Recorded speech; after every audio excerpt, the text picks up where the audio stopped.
लड़के ने लापरवाही से 50 लाख की लॉटरी टिकट फेंक दी क्योंकि वह जो चाहे पा सकता था। हालांकि उसकी जिंदगी बहुत बोरिंग थी, लेकिन इस सादगी के पीछे एक अजीब सी किस्मत छुपी थी। हाई स्कूल में उसने अपने दोस्त का टैबलेट चुराया था। 3 साल बीत गए लेकिन किसी को पता नहीं चला। कॉलेज में उसने अपनी गर्लफ्रेंड से छुपकर सीनियर लड़की के साथ रहना शुरू किया और कभी पकड़ा नहीं गया। बाद में वो गलती से एक सीरियल किलर बन गया, लेकिन घबराहट में छोड़े गए सबूतों को ऊपर वाला हमेशा किसी न किसी अजीब तरीके से मिटा देता था। कुछ लोग कहते थे कि वो किस्मत वाला है, तो कुछ कहते थे कि वो किसी शैतान की कठपुतली है, लेकिन इस किस्मत के पीछे एक दर्दनाक अतीत भी था। हाई स्कूल में डेविड बुलिंग का शिकार था। उसे रोज अमीर लड़के बुरी तरह परेशान करते थे। बाद में उसने मुश्किल से मिलिट्री ट्रेनिंग पूरी की और एक कॉलेज में दाखिला लिया, लेकिन वहां उसे बेरोजगारी का सामना करना पड़ा और अब वो एक स्टोर में पार्ट टाइम काम करता है और अपनी छोटी सी सैलरी से अपनी इज्जत बचाने की कोशिश करता है। लेकिन उस रात एक हादसे ने उसकी जिंदगी पूरी तरह से बदल दी। उस दिन डेविड हमेशा की तरह नाइट शिफ्ट कर रहा था। वो वीडियो देखकर टाइम पास कर रहा था, तभी एक नशे में धुत बूढ़ा आदमी अंदर आया। उसने सिर्फ 10 रुपए की सिगरेट खरीदी, लेकिन वो डेविड पर धौंस जमाने लगा। वो न सिर्फ बदतमीजी से बात कर रहा था, बल्कि उसने बहुत ही अपमानजनक इशारे भी किए। ये वही लोग हैं जो तुमसे प्यार का नाटक करते हैं लेकिन अंदर से बहुत बुरे हैं। हाँ, वही लोग। डेविड ने अपनी मुट्ठी भींच ली और गुस्से को पी गया। सर्विस सेक्टर के एक छोटे कर्मचारी के रूप में चुपचाप बेइज्जती सहना जैसे उसका काम था। जब बात बिगड़ने ही वाली थी, तब बूढ़े आदमी का एक साथी अंदर आया। वो हटा कट्टा अंकल तुरंत पैसे देने लगा और डेविड से माफी मांगने लगा। उस आदमी को इतना शरीफ देखकर डेविड ने भी उस बूढ़े को माफ कर दिया। आखिरकार शिफ्ट खत्म हुई और डेविड ने अपने मैनेजर से एक हथौड़ा मांगा जो गेम खेल रहा था। वो अपनी नई खरीदी हुई पेंटिंग को अपने कमरे की दीवार पर लगाना चाहता था। वो पेंटिंग उसके लिए आजादी की एक छोटी सी उम्मीद थी, लेकिन उसे नहीं पता था कि ये हथौड़ा कील पर नहीं बल्कि नर्क का दरवाजा खोलने वाला था। घर वापस जाते समय किस्मत ने एक बार फिर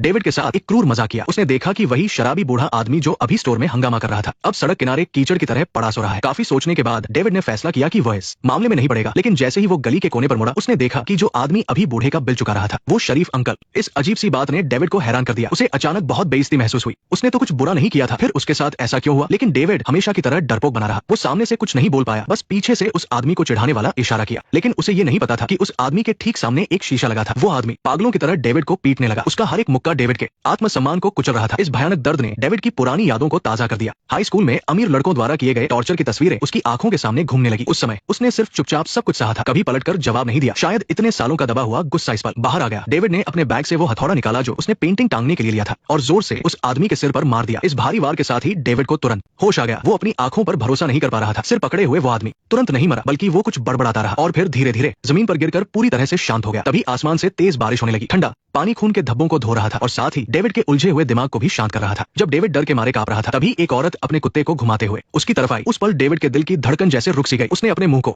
कसकर पकड़ लिया ताकि कोई आवाज ना निकले। किस्मत से वो औरत अंधी लग रही थी। वो बिना कुछ महसूस किए डेविड के पास से गुजर गई, लेकिन उसके कुत्ते ने लाश को सूंघना शुरू कर दिया। शुक्र है कि उस अंधी औरत ने अपने कुत्ते को खींच लिया, तब जाकर डेविड की जान में जान आई। इसके बाद डेविड भागकर अपने कमरे में गया और बाथरूम में घुसकर पागलों की तरह अपने खून के धब्बे धोने लगा। बहुत ज्यादा टेंशन की वजह से उसे अजीब चीजें दिखने लगी। उसे लगा जैसे वही अंकल खून से लथपथ होकर उसके पीछे खड़े होकर रो रहे हैं कि उनकी एक बूढ़ी माँ है। उसे लगा जैसे पुलिस दरवाजा तोड़कर अंदर आ गई है और उसे जमीन पर पटक दिया है। उसने अपनी माँ को अपने बेटे के कातिल होने की खबर सुनकर बेहोश होते देखा। क्या उसकी जिंदगी यही खत्म हो जाएगी? इस वक्त डेविड अपनी गलती के बोझ तले दब रहा था। उसने इंटरनेट पर बार-बार गैर इरादतन हत्या, सरेंडर और सजा कम करने जैसे शब्द सर्च किए ताकि कानून में उसे कोई बचने का रास्ता मिल सके। बड़ी मुश्किल से रात कटी और तभी उसकी नजर अचानक जमीन पर पड़ी उस पेंटिंग पर गई जो अभी दीवार पर लगनी बाकी थी। ये देखकर उसके पसीने छूट गए और वो डर गया। कल रात जल्दबाजी में भागते हुए वो खून और उंगलियों के निशान से सना हुआ हथौड़ा वही क्राइम सीन पर भूल आया था। हालांकि बारिश ने सारा खून और निशान धो दिए थे और उस जगह पर कोई सीधा सीसीटीवी कैमरा भी नहीं था। लेकिन इस केस को हैंडल कर रहे जासूस केविन कोई आम इंसान नहीं थे। अपने तेज दिमाग से उन्होंने मरने वाले के बैग में मिले स्टोर के लिफाफे से उस कन्वीनियंस स्टोर की सीसीटीवी फुटेज निकलवा ली। जब जासूस केविन डेविड से पूछताछ करने आए तो डेविड बहुत ज्यादा डर गया था। उसे लगा कि अब उसे अपना जुर्म कबूल करना ही पड़ेगा। जासूस की तेज नजरों को देखकर डेविड की हिम्मत पूरी तरह टूट चुकी थी। जैसे ही वो सब कुछ कबूल करने वाला था, तभी जासूस केविन का एक साथी अचानक एक अच्छी खबर लेकर आया। किसी ने कल रात उस शराबी बूढ़े और उस आदमी को ईंटों से एक दूसरे को मारते हुए देखा था। यहाँ तक कि उस बूढ़े की पत्नी ने भी पुलिस स्टेशन आकर ये कबूल किया कि उसका इस मरने वाले आदमी के साथ अफेयर था। वे बस अपने बच्चे के कॉलेज एग्जाम खत्म होने का इंतजार कर रहे थे ताकि शादी कर सके। अब केस एकदम साफ था। शराबी बूढ़े को अपने दोस्त और पत्नी के चक्कर के बारे में पता चल गया था, इसलिए दोनों ने नशे में लड़ाई की और एक दूसरे को मार डाला। लेकिन जासूस केविन को अभी भी कुछ अजीब लग रहा था। एक पुराने और समझदार पुलिस वाले का दिमाग कह रहा था कि ये सीधा साधा दिखने वाला स्टोर कर्मचारी कुछ तो छुपा रहा है। इसलिए उसने दोबारा स्टोर की सीसीटीवी फुटेज देखी, खासकर वो हिस्सा जहां डेविड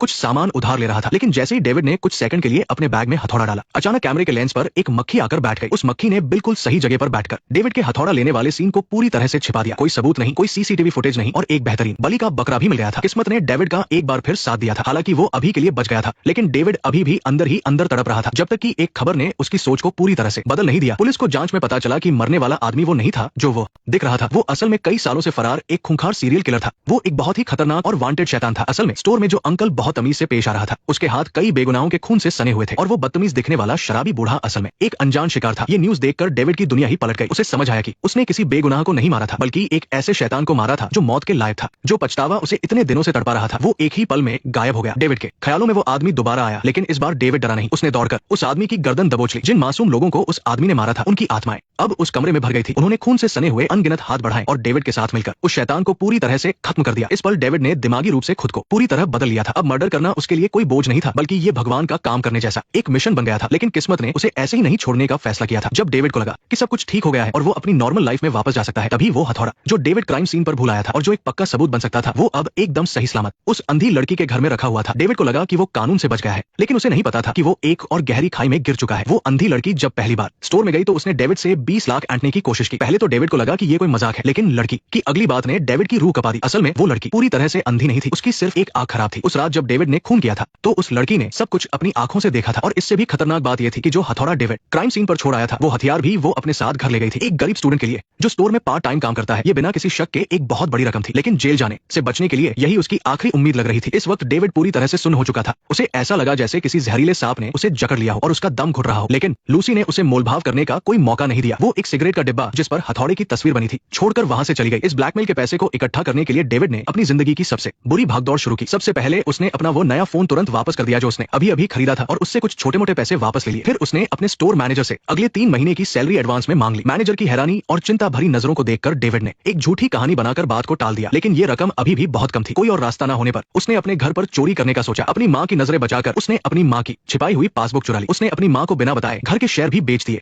हर एक नोट को इकट्ठा करने के साथ डेविड की आत्मा अंदर से टूट रही थी। आखिरकार तय समय के अंदर डेविड 20 लाख रुपए कैश लेकर लूसी के पास पहुंच गया। लूसी की बात ने डेविड को सुन कर दिया। उसने बड़ी मुश्किल से जो 20 लाख कैश जमा किया था वो सिर्फ 1 महीने का खर्चा था। इस पर डेविड को लगा कि उसके साथ बहुत बड़ा धोखा हुआ है। उसने टेबल पर रखा हथौड़ा छीन लिया और उस नर्क से भागने ही वाला था, लेकिन लूसी बिना घबराए आराम से बोली, यहाँ तक कि उसकी बहन की शादी की खबर भी उसे पूरी तरह से पता चल गई थी। इस पल डेविड को खून करने से भी ज्यादा गहरी बेबसी महसूस हो रही थी। उसे एहसास हुआ कि वो अपने पापों का प्रायश्चित नहीं कर रहा है, बल्कि एक ऐसे वैम्पायर को पाल रहा है जिसका पेट कभी नहीं भरता। उस पल डेविड को लगा जैसे उसके गले में एक अनदेखा पट्टा बंधा हुआ है। सारा की नजरों में डेविड और उसके पैरों के पास बैठे गाइड डॉग में कोई फर्क नहीं था। वो सिर्फ पैसों के लिए नहीं कर रही थी, बल्कि उसे लोगों को अपने पैरों तले रौंदने और उन्हें अपना गुलाम बनाने में मजा आ रहा था। डेविड समझ गया था कि जब तक ये औरत जिंदा है वो हमेशा उसका गुलाम ही रहेगा। उस पल उसने बिना सोचे एक बार फिर अपने हाथ में हथौड़ा उठा लिया। इस बार कोई एक्सीडेंट नहीं था, सिर्फ मारने का पक्का इरादा था। एक जोरदार वार के साथ सारा खून से लथपथ होकर गिर पड़ी। पिछली बार के मर्डर के तजुर्बे से डेविड इस बार वहां से भागा नहीं। उसने खुद को संभाला, सारे पैसे वापस अपने बैग में डाले और फिर खून से सना वो हथौड़ा अपने साथ ले गया। डेविड के जाने के बाद पूरे घर में उसके बहुत सारे फिंगरप्रिंट और पैरों के निशान छूट गए थे। कायदे से देखा जाए तो इस बार उसका बचना नामुमकिन था, लेकिन डेविड की किस्मत का पहिया एक बार फिर घुमा। कुछ दिनों बाद दूध वाले ने देखा कि सारा के घर के बाहर रखा दूध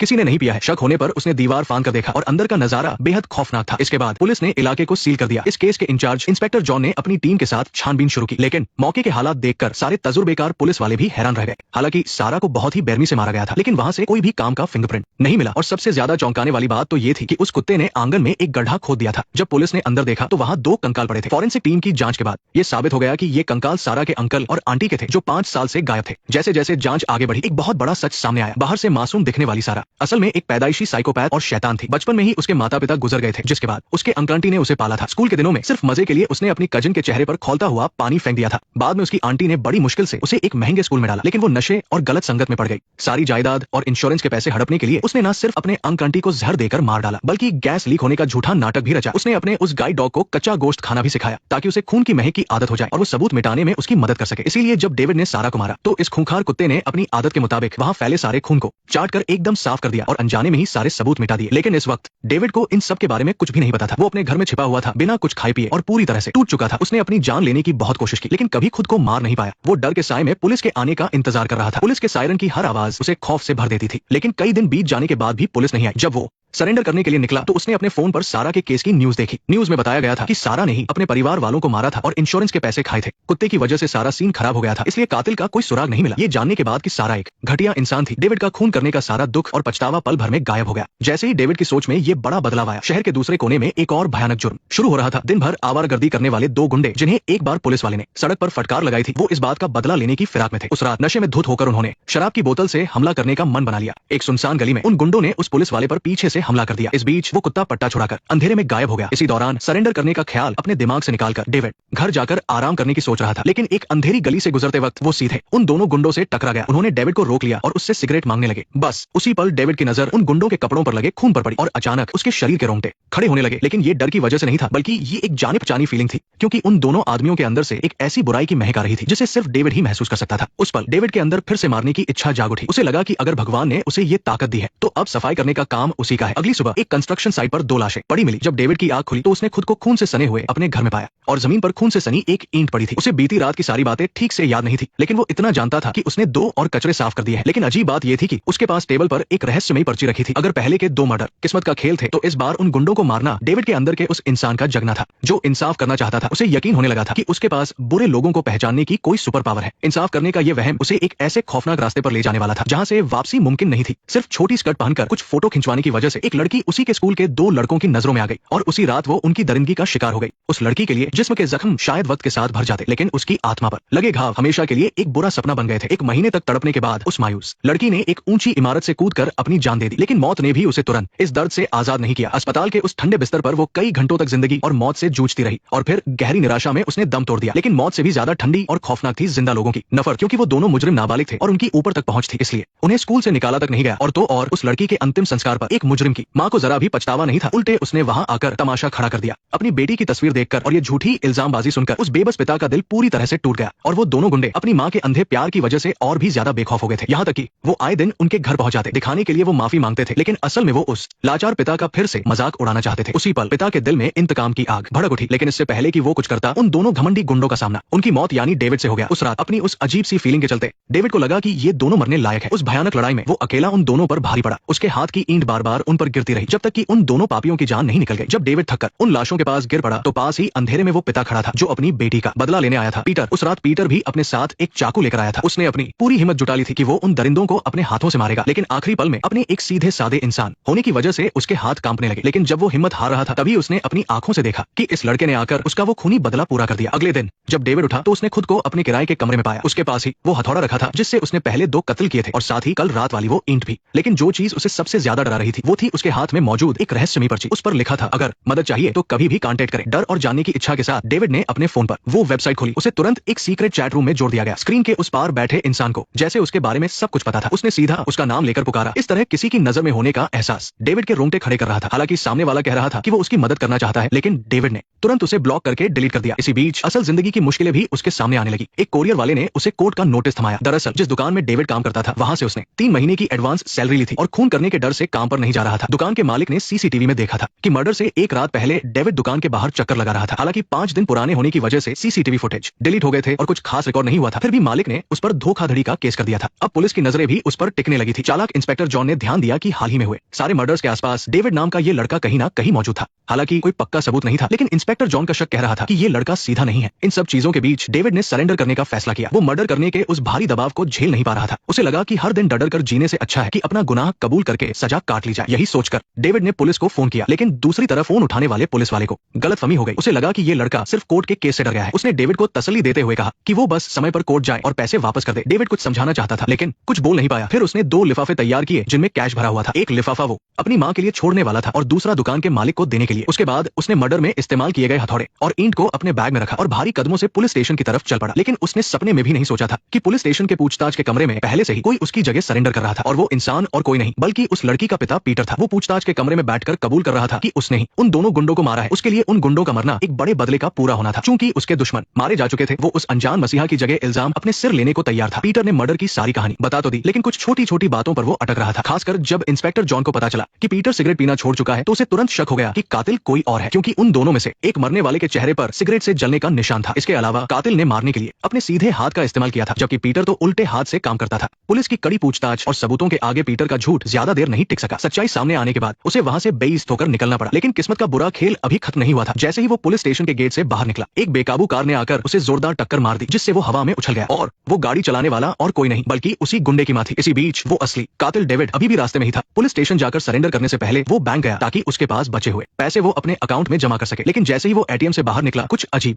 घटना घटी। बाइक पर सवार 2 लुटेरे अचानक आए और उन्होंने डेविड का बैकपैक छीनने की कोशिश की। इस खींचातानी में डेविड गलती से जमीन पर गिर गया और उसके हाथ की हड्डी खिसक गई, जिससे फ्रैक्चर हो गया। इसके बाद दोनों लुटेरे नदी के किनारे पहुंचे और जल्दी से लूटा हुआ बैग खोल कर देखा, पर अंदर सिर्फ एक ईंट और एक हथौड़ा था। लुटेरों ने गालियां बकते हुए उस बैग को, जिसमें हत्या के अहम सबूत और वो खूनी ईंट थी, सीधा गहरी नदी में फेंक दिया और इस तरह कत्ल के ये अहम सबूत एक बार फिर से किसी हादसे की वजह से हमेशा के लिए गायब हो गए। उधर घायल डेविड को अस्पताल ले जाया गया और कार की टक्कर से घायल हुआ जॉन भी इत्तेफाक से वही था। वार्ड के बाहर उन दोनों की किस्मत फिर से टकराई। जॉन ने पट्टी बंधे हुए डेविड को देखा और पास ही पुलिस भी खड़ी थी। वो तुरंत समझ गया कि ये लड़का बहुत बड़े खतरे में है। हालांकि वो खुद मौत के मुंह से वापस आया था, फिर भी उसने बिना कुछ सोचे डेविड को बचाने का फैसला किया। शुरुआत में डेविड इस अंकल को नहीं पहचान पाया, लेकिन जब दोनों की नजरें मिली तो उसने उसे पहचान लिया। ये वही आदमी था जिसने उस रात उसे बेहोशी की हालत में घर छोड़ा था। डेविड को भागने का मौका देने के लिए जॉन ने अपनी आखिरी कुर्बानी दी। उसने ढेर सारी नींद की गोलियां खा ली और सभी डॉक्टरों और पुलिस का ध्यान अपनी ओर खींच लिया। डेविड अस्पताल से भागने में तो कामयाब रहा, लेकिन वो काफी उलझन में था। फिर उसने न्यूज में देखा कि जिन दो गुंडों को उसने मारा था असल में वही उस लड़की की मौत के असली जिम्मेदार थे। उसी पल उसके मन का गिल्ट कम होने लगा। उसे समझ आया कि उसने फिर से घटिया लोगों को ही मारा था। तभी वो रहस्यमयी इंसान जिसने डेविड के लिए मदद की पर्ची छोड़ी थी आखिरकार सामने आ ही गया। इसके बाद